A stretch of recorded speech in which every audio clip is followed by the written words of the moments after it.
All right, friends. Let's go ahead and do a little bit of this. Live write a bit. You know. Doing it live. It's part of my humanizing elements of things. So, you can find copies of all these on basically any of my other things that I do. So Substack, these are usually on Patreon as well as Ko-Fi as part of whatever paid tier. So it's just a little bonus for anybody that is one of my patrons. You can read this stuff as a work in progress. We'll take a look at it here in just a second. And my desktop is like incredibly messy, so I'm going to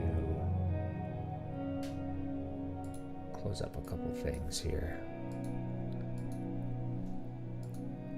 It's closed, just clean stuff up. Get some windows cleaned up here. Have like whole books open I'm not working on. Live in the pod, eat bugs too. So after this one, I figured I would do for this same thing, like a live in the pod and eat bugs part 2, while we think about how to just edit and what I want to do for the story, publish it, or see if somebody wants to put it in an anthology, or what's going to happen with it.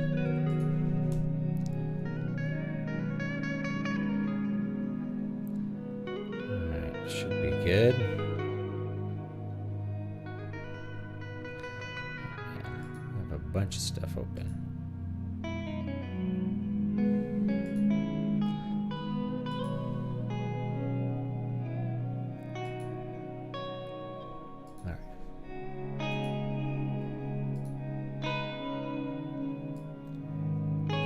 It's all lined up.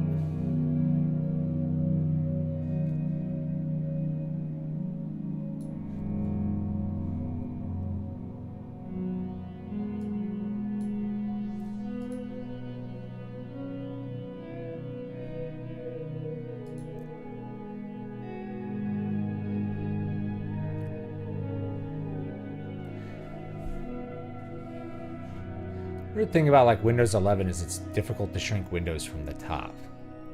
You know, kind of an interesting thing.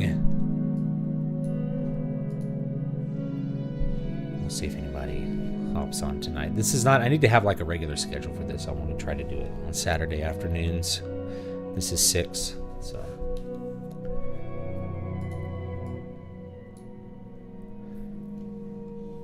We'll try it a little earlier maybe next time, or I'll make an announcement about it. Alright, where were we? We're down here. Okay. Let's read what we did before. It's been a while. Solborg stood like a heap of rubble, a drowned pile of black rocks in the constant drizzling, colorless rain. A few wisps of smoke curled up before being lost in the infinite dark gray, the only trace of life within the great city. The outer walls were tall and menacing, but few men stood there. All I could see was a lonely sentry above the gatehouse, standing morose under a wide-brimmed hat rather than a helmet of steel. From the hill where we stood, protected from the rain and the ambient light by an ancient drooping oak, it looked like a dead city. "Now is the time for you to perform your first action, half-man Xander," said Hestia. She had once again become drawn and pale, but the corners of her mouth were upturned with some hidden cheer. "And what is that service? You must go open the gates for us. It should not be too difficult. They will not notice you. Should I kill the men?" "If you have to. As it is, it seems they are rather lackadaisical. Perhaps just go scare the horses and we will follow you in, eh?" I dismounted and walked toward the gates. The rain, like usual, did not touch me as much as it should, and I felt neither wet nor dry as I walked forward. The outer hamlets were nearly deserted. I only saw one old woman emptying a chamber pot, and she took no notice of me. Several houses looked empty or abandoned, with no smoke curling from their leaning chimneys. The gates were formidable, but not closed tightly because of the in and out movements of people and goods that characterized most large cities that have spilled their fortified bounds. I slipped past the sleepy guard huddled under an overhang and into the gatehouse. The portcullis was half raised, enough to allow men to pass, or perhaps horses with no riders. I worked quickly. I stepped back outside and approached the leaning guard. His eyes were open, and he looked out on the muted landscape with a bored expression. With a single strike with a club... Let's do of a club. Of. I bent him over. The second hit on the back of his skull, and the second stroke hit the back of his skull, and he crumpled silently to the floor. I rolled him off the side and into a cluster of brambles, then went back inside. Past the portcullis was a narrow stair to the upper room. I went up and found nobody inside. A ladder led up to the upper deck and the parapets. I went up it. Let's just get rid of up there. I went up it and found another soldier standing there. He was whittling a wooden block with a sharp... Let's do a small sharp blade. I did to him what I did to the other. Did you have to kill them? Rulon asked when he called back up to me outside the city gate. They will live, probably, I replied. I cannot account for swelling of the brain, but what is it to you? These men were once servants of my father. You ask interesting questions for a half-man, Hestia said. Let us move quickly and find a quiet spot. She looked more drawn and exhausted than ever.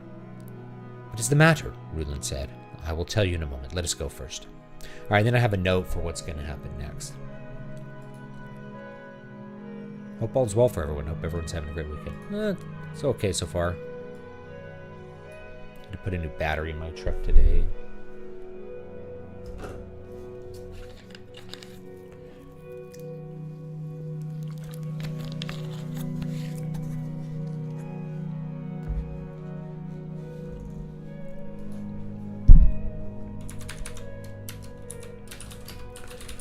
Walked up the narrow street, which wound around a hill capped with ancient mansions.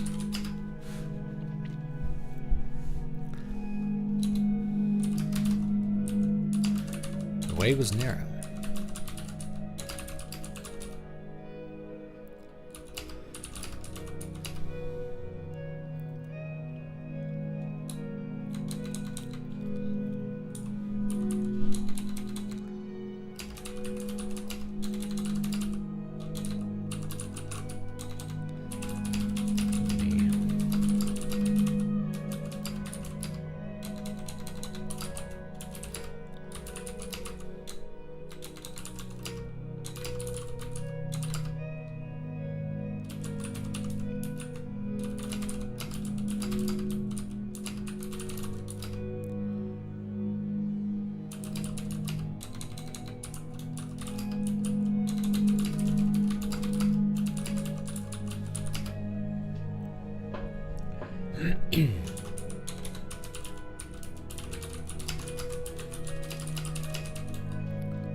A different word besides frightened.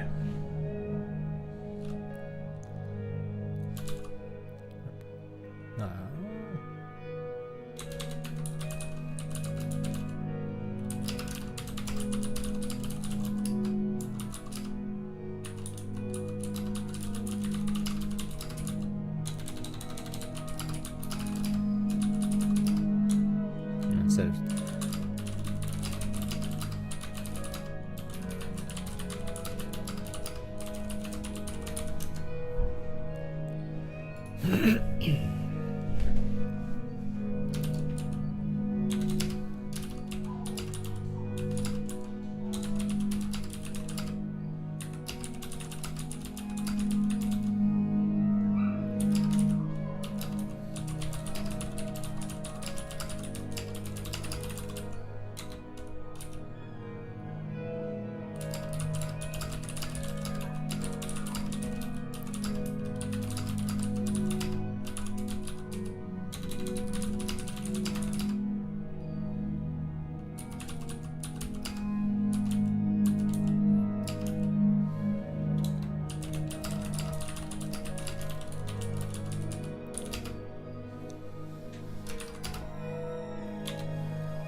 What's my little guy's name? Ruland.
Do that.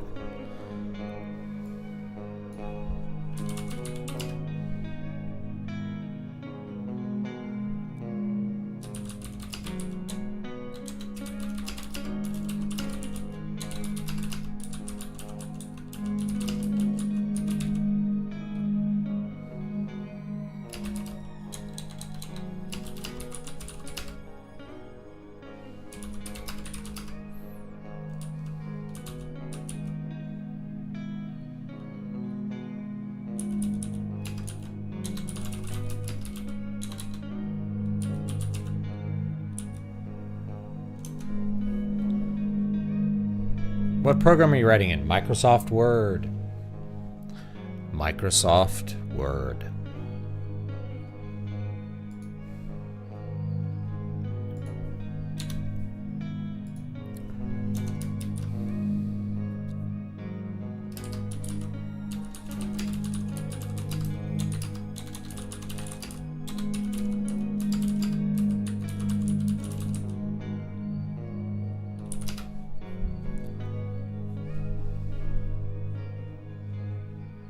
Microsoft Word.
Do this with an M dash.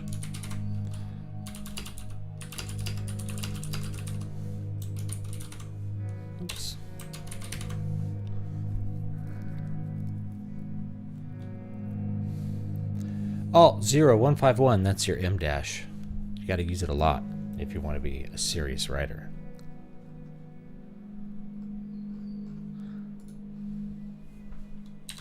My dog is whining so much. Hold on a second. I'll be right back. What the heck is he making all this noise for?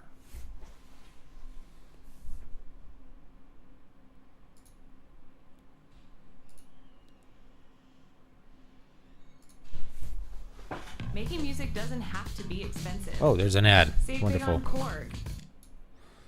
An ad for my own stuff.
Alright, I'm back. The neighbor dogs were out, and my wife was out in the backyard, so that dog was upset. You use Word for formatting and publishing purposes, or will you import this to different programs such as Adobe InDesign? I'll do the entire interior in Microsoft Word. There's really no reason to use InDesign unless you're doing really specific things for a book interior, like if I was doing a text book, or if I was doing like a picture book, an art book, then I would use InDesign. But for just text with even a couple of images, it's all Microsoft Word. Should I get into reading the Witcher books? I've only read the short stories and they're pretty good. So they're okay. They're kind of mysteries, mystery formats, like a wandering detective kind of thing. It's all right. So, where was I?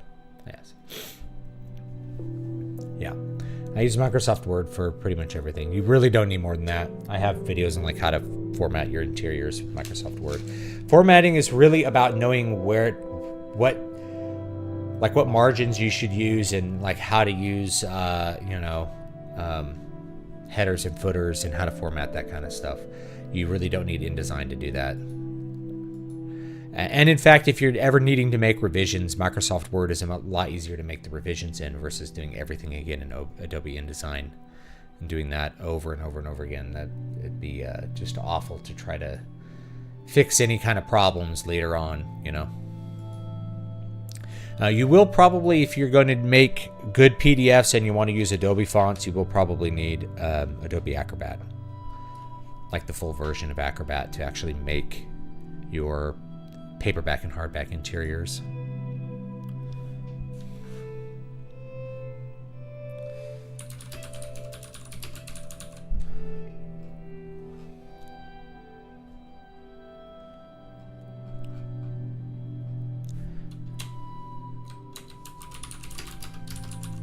How do I spell the name? I already forgot.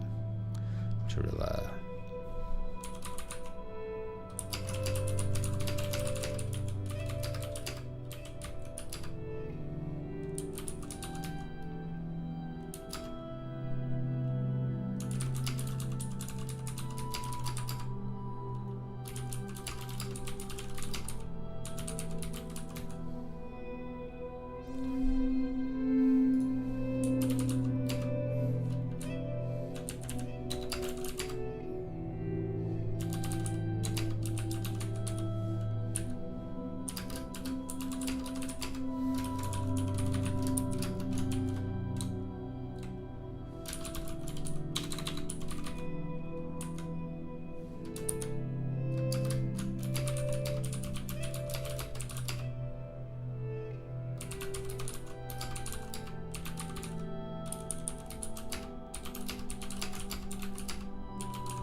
Finally, I have a blurb I like.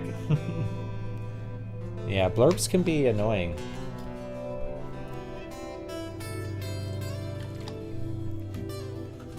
Doing any kind of marketing writing can be annoying.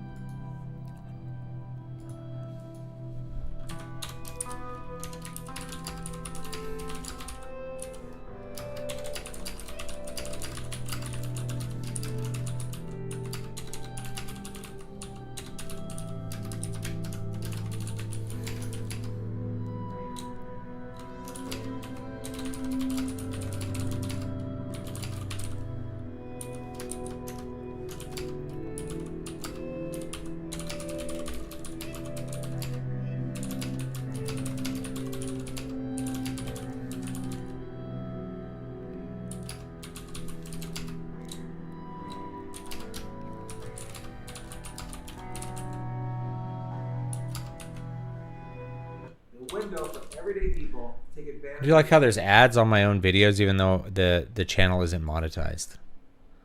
Right? Like my music channel is not actually monetized, but they're running ads on it and just not giving me money for it.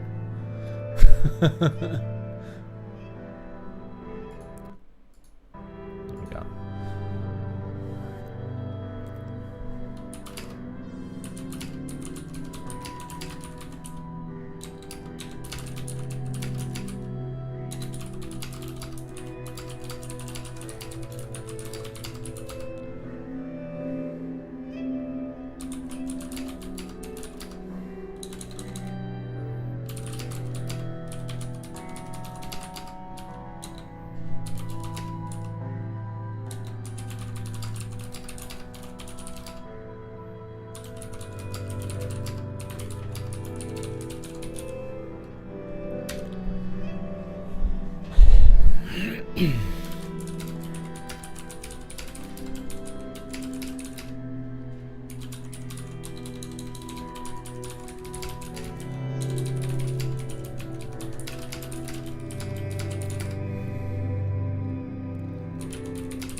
I always loved Robert Gould's covers of the Elric saga more than any others. I tried to find it, but he's a Hollywood art designer now. He won an Oscar for Master and Commander. I didn't know that. Yeah, I like the Witcher short stories better than I haven't really read the novels, but I like them. I think they're good as short stories. So,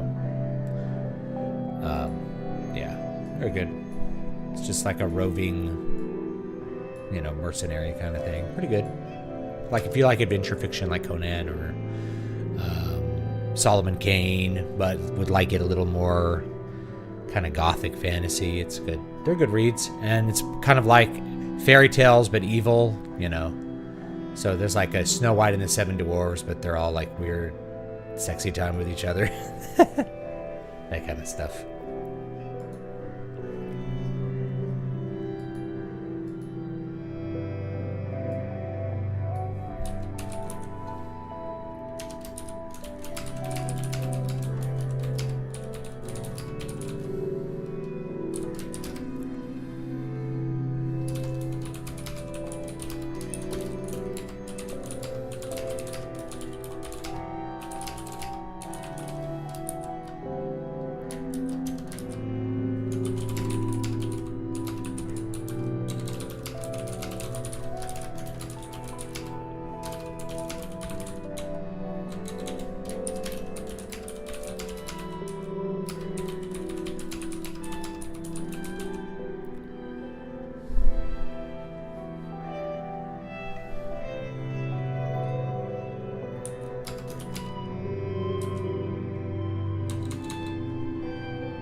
some good horror imagery here in a minute.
How do you configure dark mode in Word? I don't remember.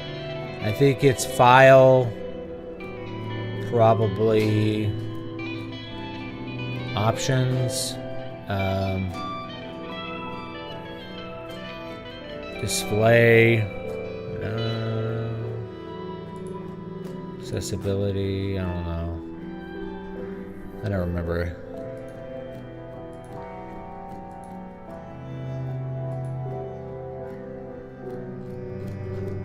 Thought there was like a look and feel, but maybe not.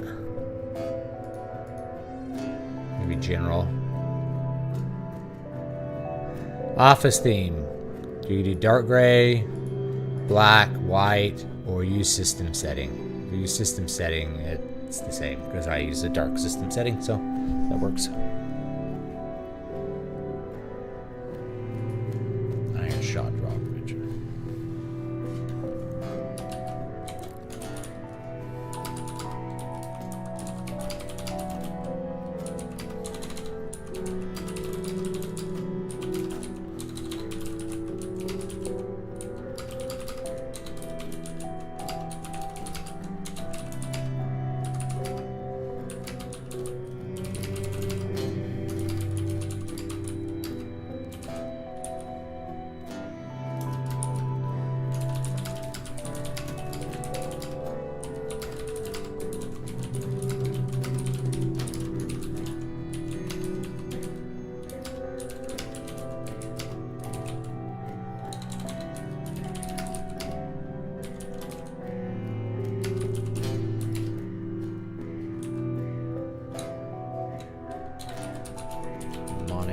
Fits. It's a good one.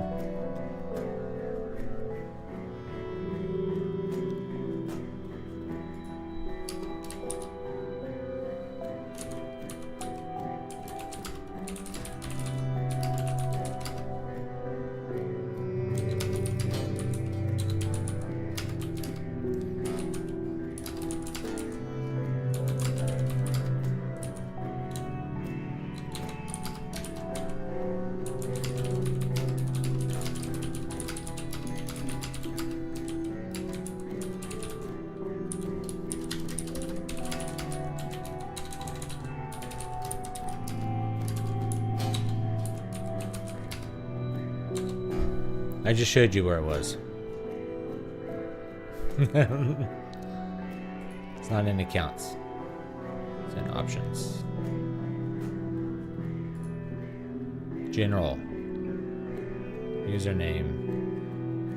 Office background. I guess I could do a colored weird background too. Just use office theme.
Might be able to do it under accounts as well.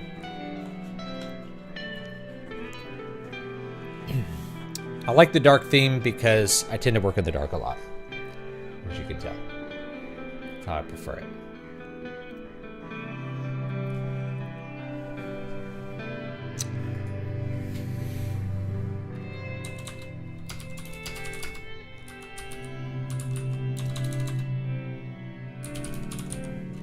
Binder should be capitalized.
write for about 20 more minutes. See how deep we can get.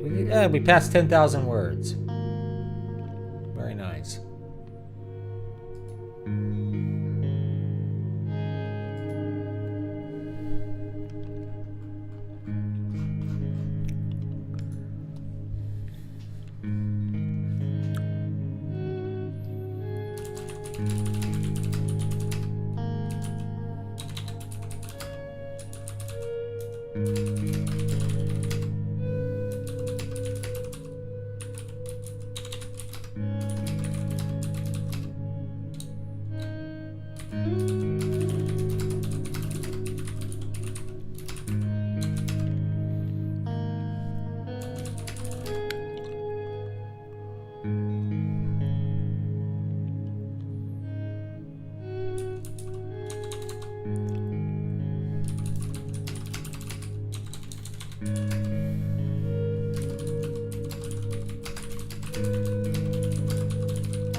It's like the writers group I once joined, except without the SJWs. Yeah, writers groups. I talked about this. I think I have it in the book, in the Keys to Prolific Creativity book.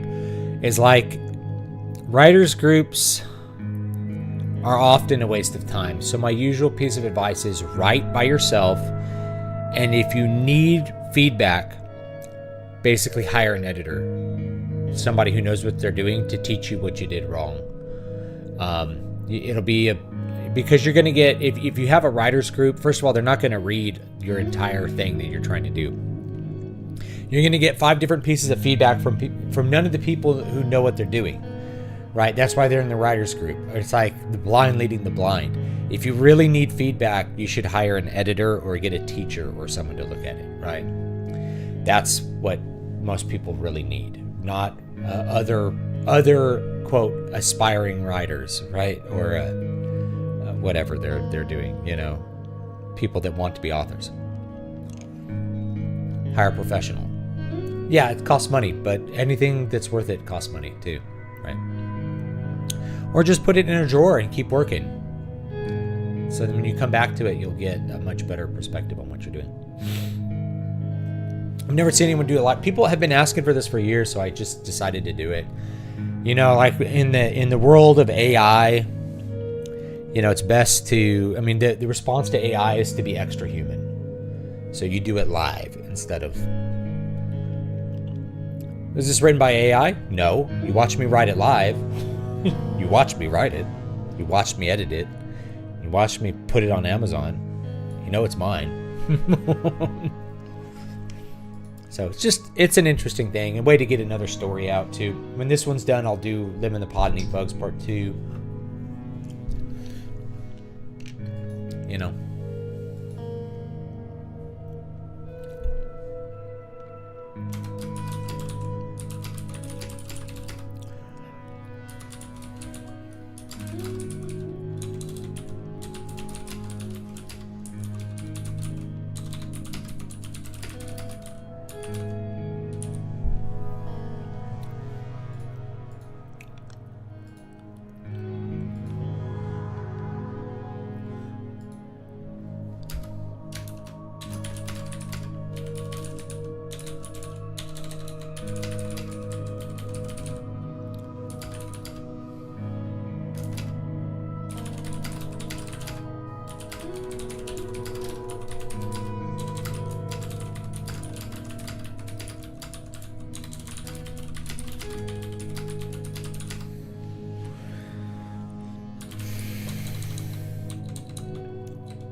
I've been watching Brandon Sanderson writing courses and almost all of your videos regarding the craft of writing. Well, thank you.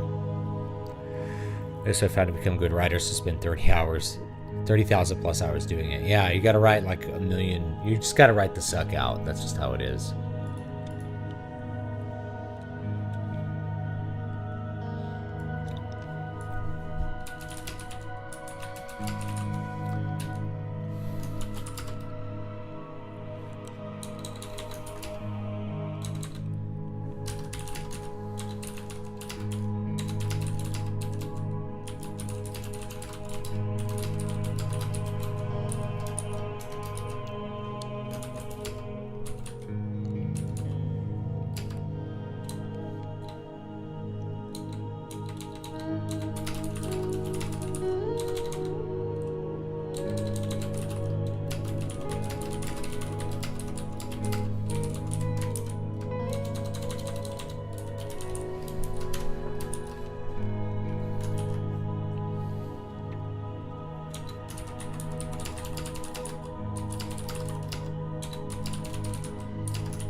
Really enjoyed your types of magic systems video to help me with mine.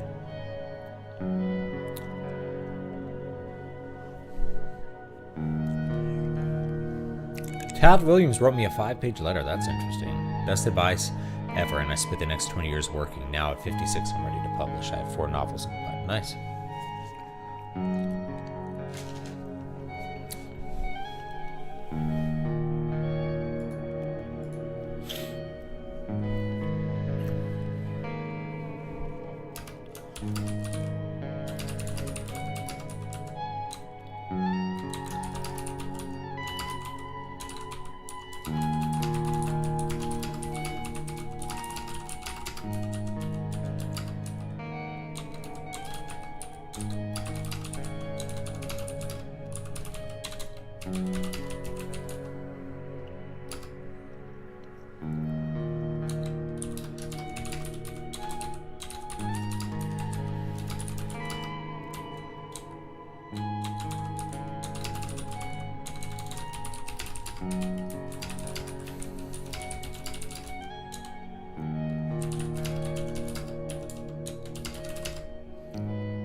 About out of time for this one.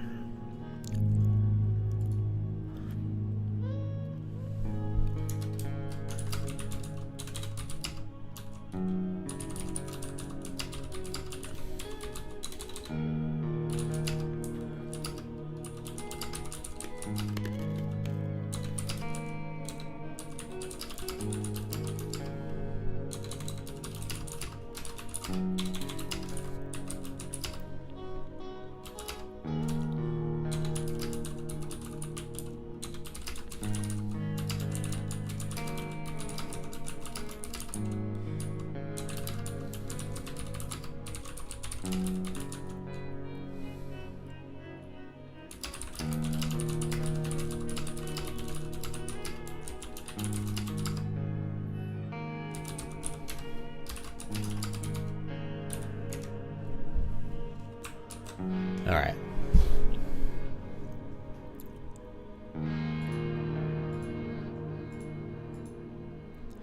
Losing 200 pounds is huge, dude.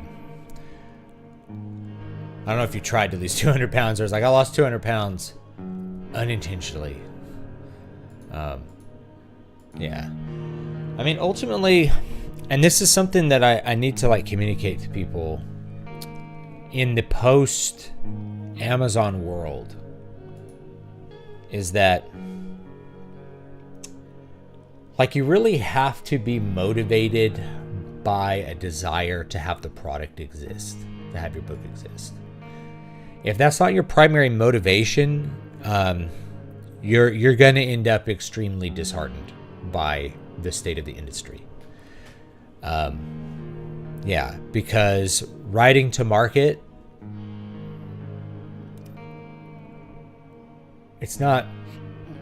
you're not going to be guaranteed to sell things. And if you are spending all that time working so hard to write to market, why not just do something else that's more profitable than writing books? Right? Books are selling less per like title than they ever have before, except if you go like back before the printing press or something, right? You know, even traditionally published books by major publishers, will have trouble breaking 100 copies.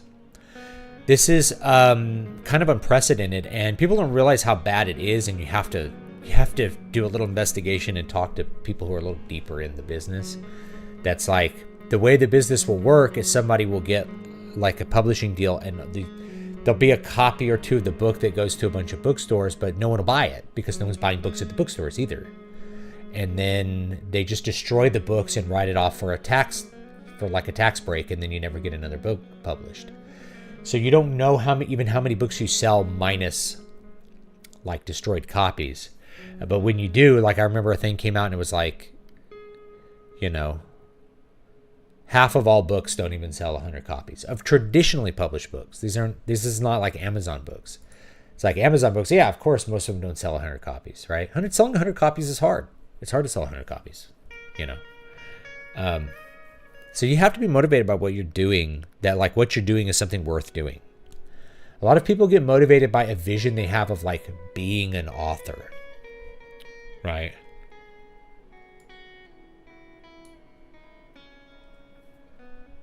They have a vision of being the author. And so they just kind of will do anything to have that vision exist, even if it there's not like a substantial artistic merit to what they're doing. Personally, I don't see any reason to do this unless you feel like you are doing something that expresses something artistically, right? Like even this little fantasy story, there's layers to this that will express some things that I think that tie into my other books, And you just want it to exist. And I want it to be human. It happens to be about the artist. Like, we have to go back to the 19th century more than the 20th. 20th century is all about making a product for like a little segment of the market and hitting it hard and making money. That's the corporate period. If we go back further, it's just a totally different thing. I have to tell this story or eventually I'll go insane. Yeah. So, that has to be your motivation, or it just ends up being too hard to finish. And it gets too hard to carry on with those feelings.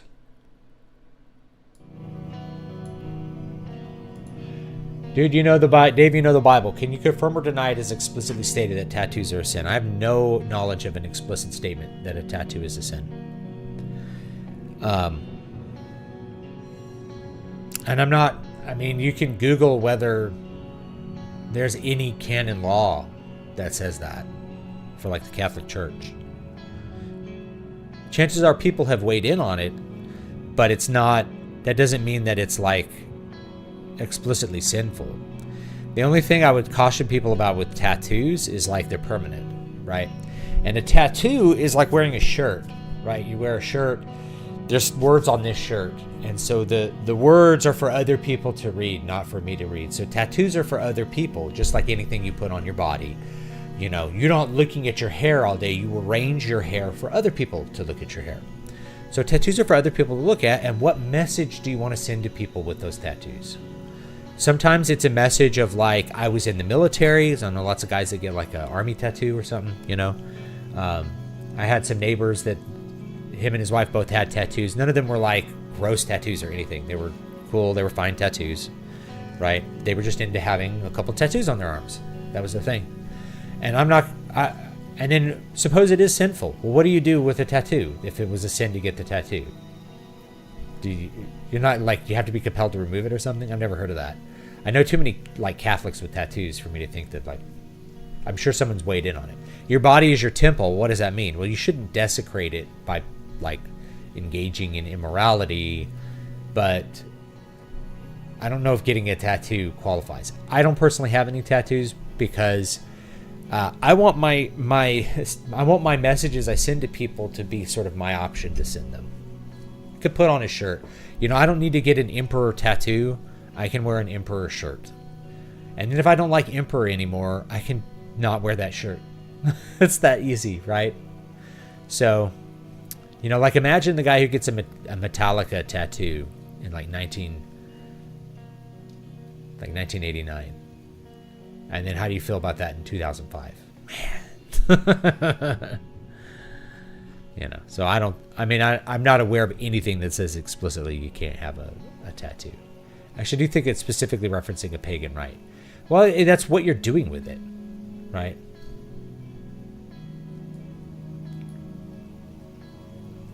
Yeah. Tattoos were of religious significance. Yeah, you shouldn't mark your body. Do not cut the hair at the sides of your head or clip off the edges of your beard. But that's, I mean, we don't really do that now, though, right?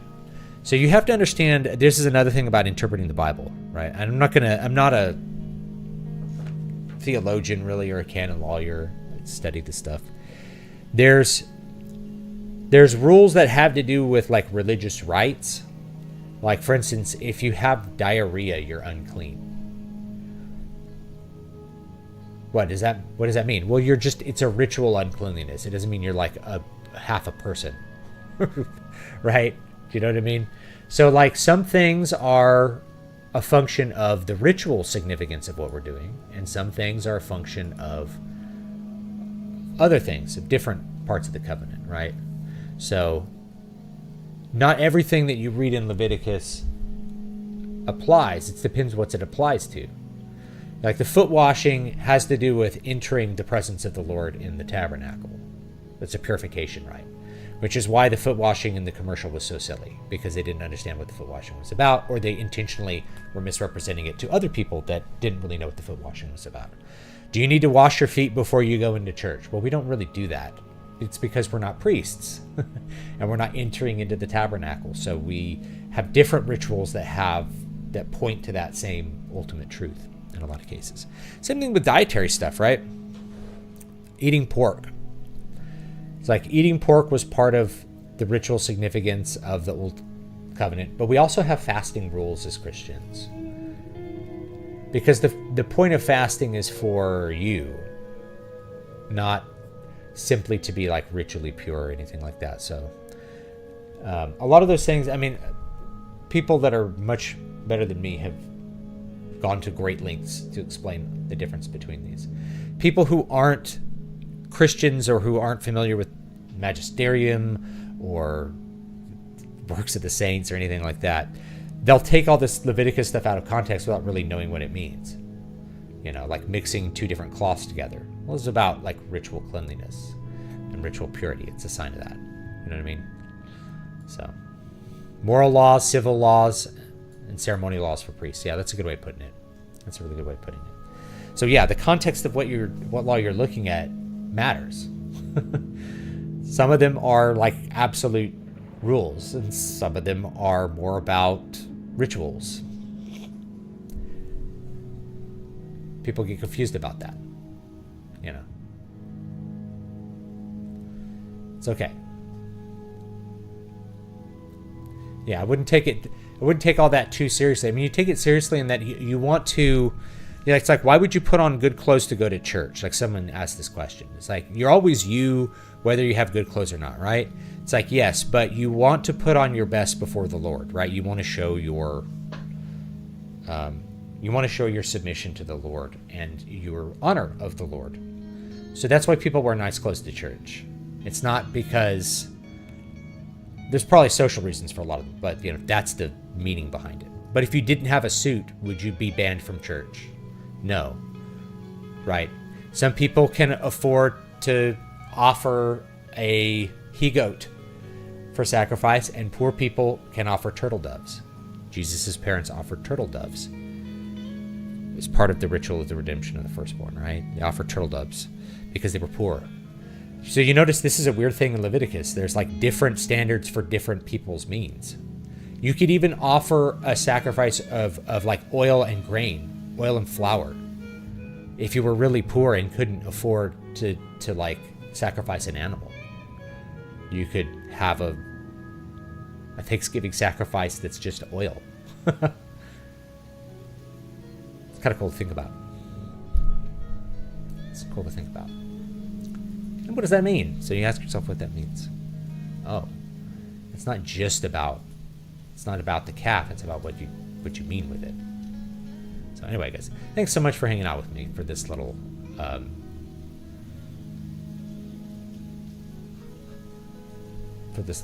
live write. I'll talk to you all next time. Let's see how many words we wrote while we chatted here.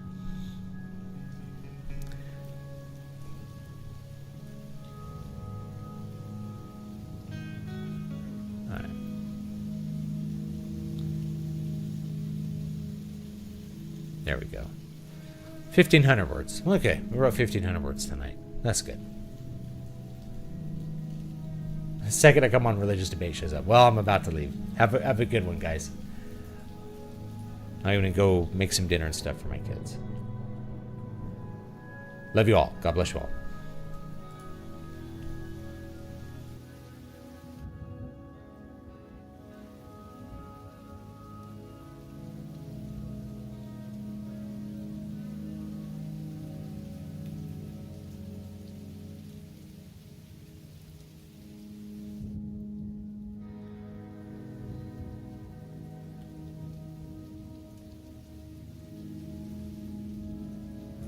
Oh my gosh, I turned off the mic. Yes, you will see this on Ko-Fi or Patreon or Substack if you are a subscriber to one of those platforms.